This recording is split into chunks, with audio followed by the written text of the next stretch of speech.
In this video, we will discuss about geometric sequence and series.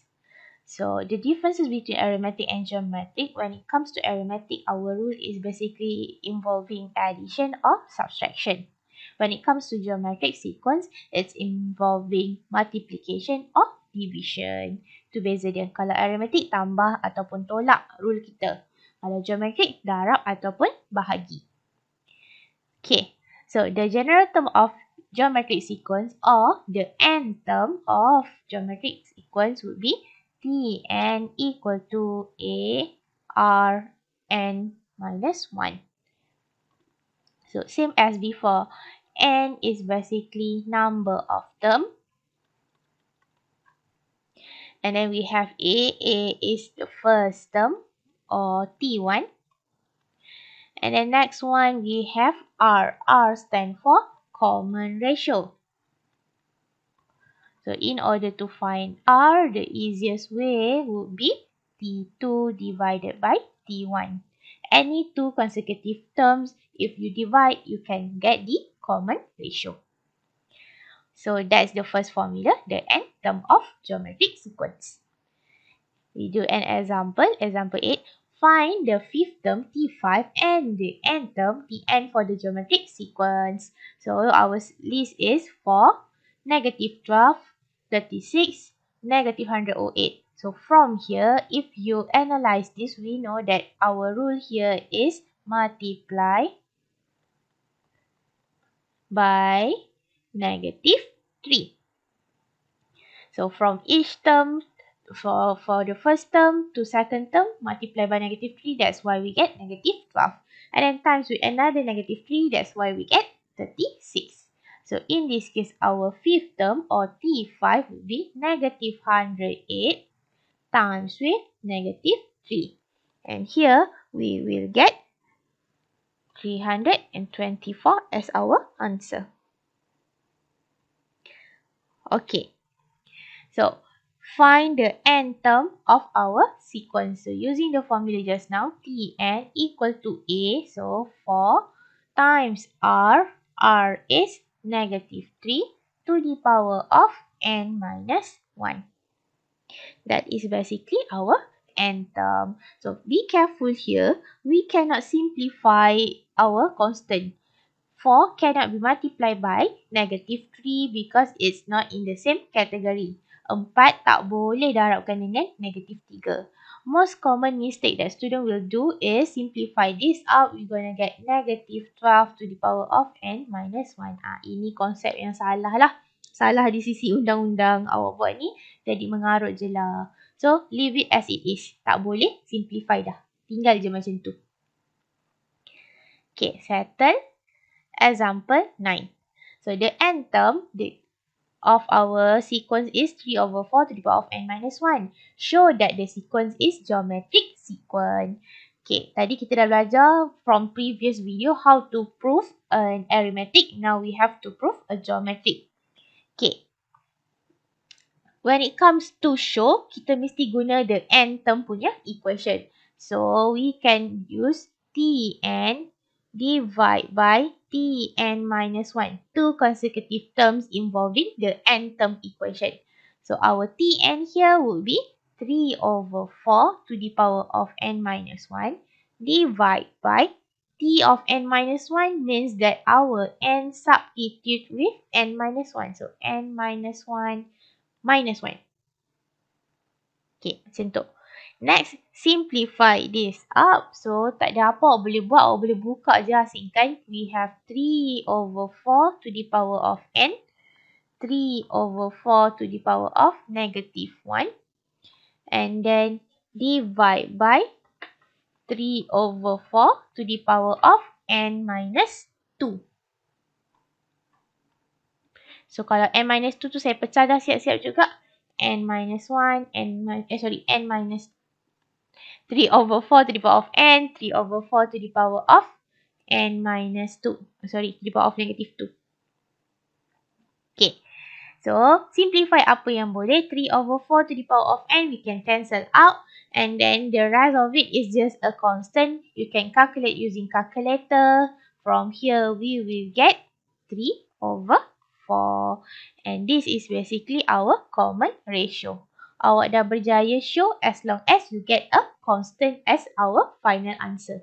Lebih kurang macam konsep arithmetic. Kalau arithmetic kita tolakkan, target mesti dapat constant.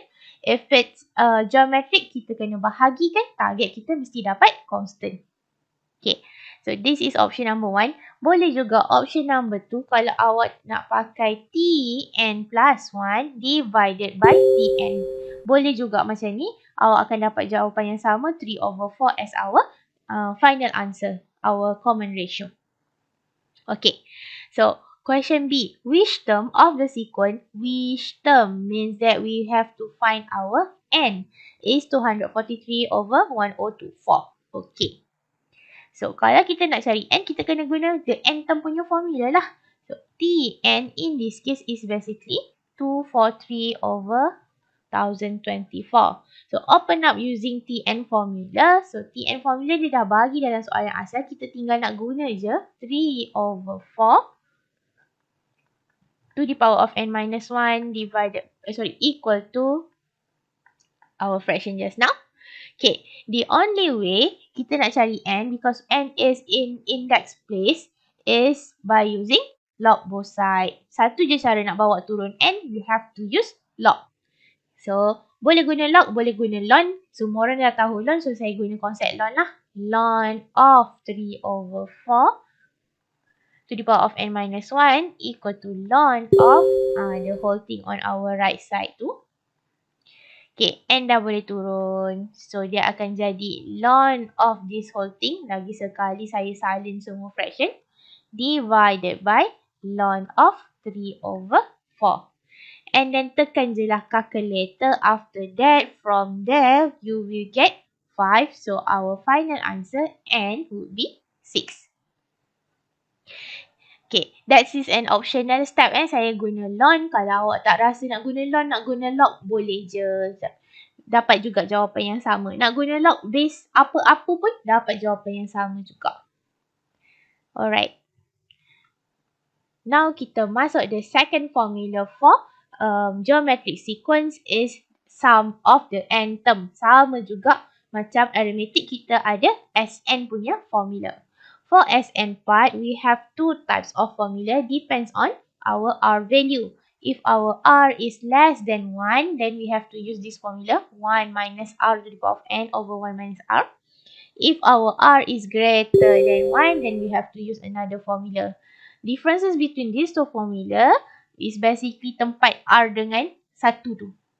Kalau kurang daripada 1, 1 yang kena tolakkan dengan R. Kalau lebih daripada 1, R yang kena tolak dengan 1.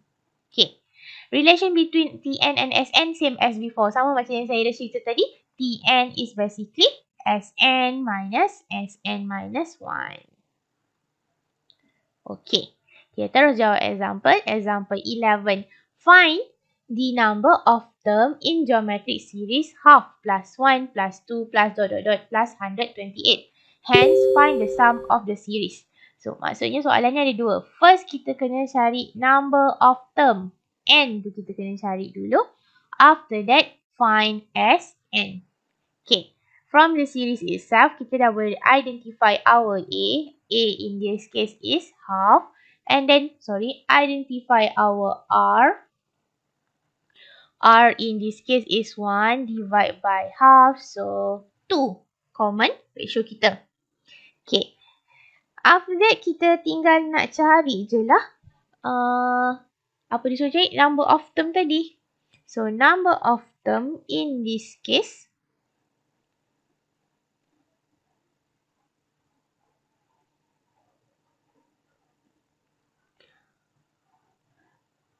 So, number of term in this case using the formula of Tn. So, Tn would be equal to A, half, times R, times 2, to the power of n minus 1. Equal to our last term here, 128. Kenapa kita guna last term? Last term represent number of term. Last term tu, term yang terakhir, itu akan represent ada berapa banyak bilangan term kat dalam series tu.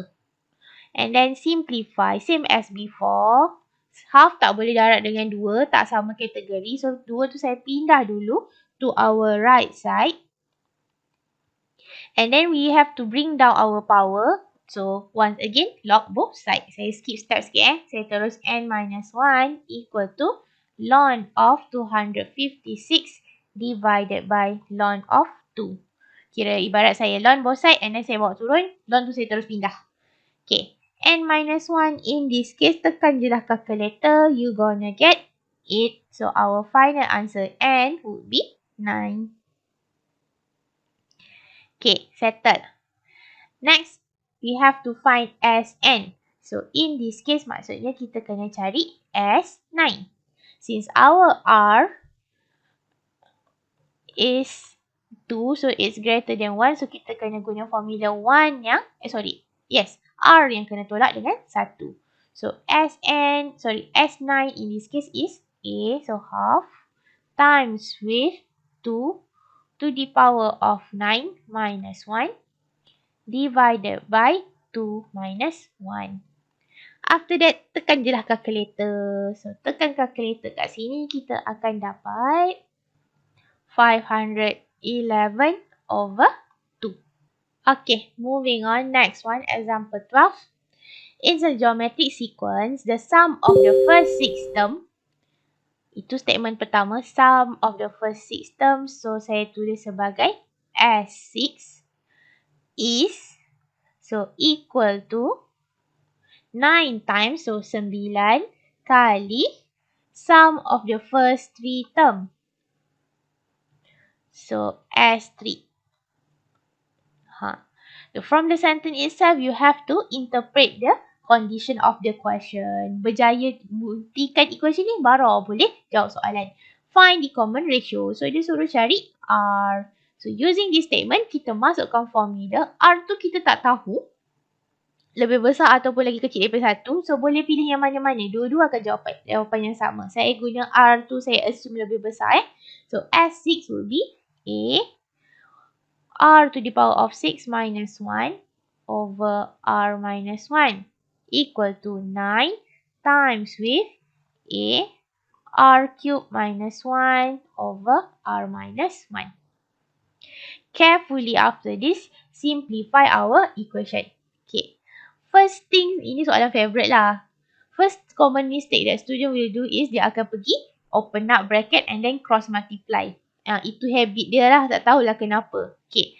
So, carefully identify, analyze this. Kalau kita tengok, on our left side, we have A over R minus 1. On our right side, we have exactly the same terms. Means this can be cancel out. Kita dah boleh potong benda ni. So, dia dah hilang. Apa yang tinggal?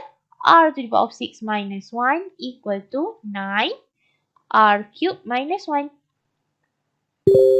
Okay. Next, R to the power of 6 minus 1 can be factorized as R cube minus 1, R cube plus 1. Kenapa saya tahu macam tu? Awak dah ingat rule yang kita ada. Saya tulis kat sini. A squared minus B squared is basically A minus B, A plus B. Kita pakai rule tu. That's how we factorize this. So, on both sides, we have R cube minus 1. So, that also can be cancelled out. So, yang tinggal R cube equal to 8. So, our R here will be 2. Itu sahaja cara nak cari. Okay. Ini saya guna assumption R is greater than 1. Kalau awak guna assumption R is less than 1, the same process happen. Jangan risau, final answer awak still akan dapat 2. Okay. Next one, example 13. So, given the series 4, 6, 9 and then ... is a geometric series, find the sum to the first n term. So, kita nak kena cari Sn. Macam biasa, when it comes to Sn, we have to find the first term. So, 4. And then we have to find our common ratio. So, in this case, 6 over 4. Simplify, we have 3 over 2. Okay. Directly substitute into formula. N tak perlu cari sebab dia memang nak sum n term. So, dia memang suruh cari Sn tu apa? Jawapan kita memang kena ada huruf N. So, Sn equal to 4 And then R is greater than 1. So R yang kena minus 3 over 2 and minus 1 over 3 over 2 minus 1.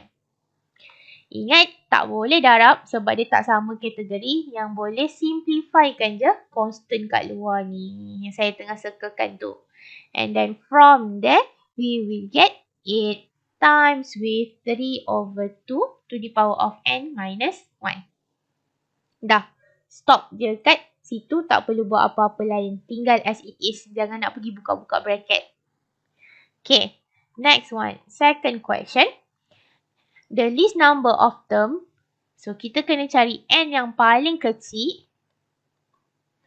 That must be added for the sum to exceed. So, Sn akan exceed melebihi 8,000.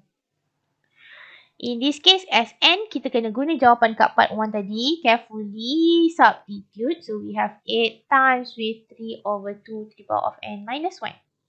Greater than 8,000. So, saya simplify, tinggalkan kuasa n je. So, maksudnya kita kena bahagi 8. So, dapat 1,000. And then, kita kena tambah 1. So, we have 3 over 2 to the power of n greater than 1,001. The only way to bring down our power n here is by using log. So, saya lnkan both side. Ln of 3 over 2 greater than ln of 1,001. And then simplify this up, our n would be 17.04. Kita tak boleh tinggal macam ni sebab n is basically number of term. Ingat, when it comes to number of term, you must give whole number. So, whole number, nombor yang paling kecil sebab dia nak list. Nombor yang paling kecil lebih besar daripada 17.04 will be 18. That's our final answer. Kita tak boleh pilih 19, kita tak boleh pilih 20 sebab itu bukan nombor terkecil. Okay, and then tak boleh pula tinggal jawapan dalam perpuluhan sebab n is basically bilangan, number of term. Tak bolehlah term kita ada perpuluhan kat situ. Alright. Kita masuk last part of summation. We have another formula. The third formula is about sum to infinity. So, sum to infinity is basically kita guna when involving infinite series. So, A over 1 minus R. Itu fixed formula, tak akan berubah. Okay, example 15. Sum to infinity of geometric series is 16. Okay, dia bagi first info as infinity is 16. If the second term of the series is 3, so second term is 3, second info, find the possible values of common ratio. What is R? Okay, so kita open up one by one. As infinity using formula just now, A over 1 minus R equal to 16. And then second one, we have the second term. So, A, R, n minus 1. 2 tolak 1 dapat 1 dah. Equal to 3. Okay, from these two info, saya labelkan first equation, second equation, find R. So, A yang kita kena ganti, I rearrange A as 3 over R. From here, kita substitute lah masuk kat dalam first equation. So, we have 3 over R over 1 minus R equal to 16. Simplify this up. From there, we know kita akan dapat quadratic equation. So, I rearrange until we get a proper quadratic equation. And then, you have to factorize. Bila nampak quadratic je, confirm lah awak kena factorize. Tak ada option lain. So, 4R minus 1, 4R minus 3 equal to 0. R will be equal to quarter. Second option, R will be equal to third quarter, 3 quarter. R sama dengan 1/4. R equal to 3 over 4. Dua-dua jawapan terima? Yes, both answer are acceptable. Tak ada syarat kita nak kena reject common ratio yang ada tu. Okay, kita pergi last one. Example 16. Application of using sum to the infinities punya formula. Find the rational number. Rational number kat sini maksudnya fraction form pecahan of the correspond 0.125 bar. Okay. So, I rearrange back 0.125 bar. Ada bar tu kat 25 je. So, kalau saya open up this bag, it's basically 0.125 tu akan berulang banyak kali up to infinity. Okay, how do we transform this into fraction? So, first step, kita cerakinkan dia. Asingkan nombor tu yang berulang dengan yang tak berulang. So, 0.1 itu first pattern kita outkan dia. Plus, so 0.1 saya dah bawa keluar, dia akan jadi 0.025 plus 0.00025 plus, kalau awak nak buat lagi boleh 0.0 tu ulang 5 kali, 25 plus ... The list goes on. Okay. After that, part yang perpuluhan involving nombor berulang tadi ni, kita nak kena guna sum to infinity formula so that we can form a fraction. Okay. A in this case is 0.025. And then our R, kita bahagikan je lah second term. Tertinggal 0. 25 divide by our first term. From here, kita akan dapat 1/100 or 0.01. Okay. Next, substitute into formula. So, S to infinity is A. Tertinggal kosong lagi. Sorry. 0.025 divided by 1 minus R. After that, tekan je lah calculator and then you will get 5/198 as our fraction. Tapi ni baru part yang belakang ni kan. Kita nak dengan depan sekali. Maksudnya 0.125 bar is basically equal to 0.1 plus with 5/198. And then once again, compute this into our calculator. So, our final answer would be 62. 2 tak cantik. 62/495. Settle.